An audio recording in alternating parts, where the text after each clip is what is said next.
Praise the lord. ప్రభు అయిన యేసుక్రీస్తు నామములో మీకు శుభము కలుగునుగాక. Greetings be to you in the name of the Lord Jesus Christ. ఈరోజు దేవుని వాగ్దానం, టుడేస్ ప్రామిస్. నేను మీతో నిత్య నిబంధన చేసేదను, దావీదునకు చూపిన శాశ్వత కృపను మీకు చూపుదును. యెషయా గ్రంథము 55వ అధ్యాయము 3వ వచనం.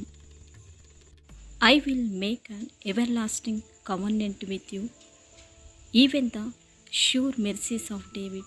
Isaiah chapter 55 verse 3. చెవియొగ్గి నా ఎద్దుకు రండి, మీరు విన్న ఎడల బ్రతుకుదురని దేవుని వాక్యం సెలవిచ్చున్నది. ఆయన మాటలు విని ఆయన యందు విశ్వాసం ఉంచు వారందరూ నిత్య జీవము గలవారు. కాబట్టి నా ప్రియ సహోదరి సహోదరులారా, నిత్య జీవం కలిగిన మాటలను మనము ఆలకించి వాటి ప్రకారం ప్రవర్తించు వారమై ఉన్నట్లయితే దేవుడిని ఎడల కృప చూపును. దావీదు తన జీవిత కాలమంతయు దేవుని సన్నిధిలో ఉండటకు ఇష్టపడిను.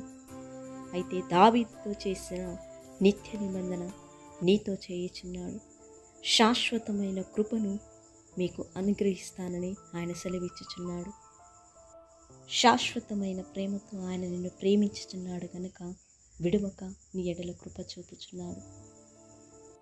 నీవు ఎటు వెళ్ళినను, ఏ స్థలంలో ఉన్నను, దేవుని యొక్క కృప సన్నిధి నీకు తోడుగా ఉండును. ప్రార్థన.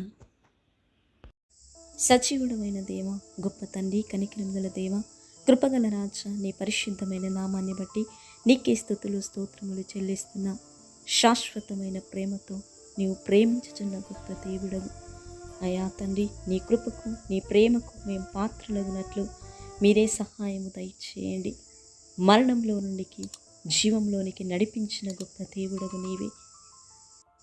నీ యందు భయభక్తులు కలిగి నీ మాటలను ఆలకించు వారిగా మేము ఉండునట్లు మా కృప చూపమని, సహాయము దయచేయమని యేసుక్రీస్తు బలమైన శక్తిగల నామంలో ప్రార్థించి అడిగి వేడుకొనుచున్నాము తండ్రి, ఆమేన్.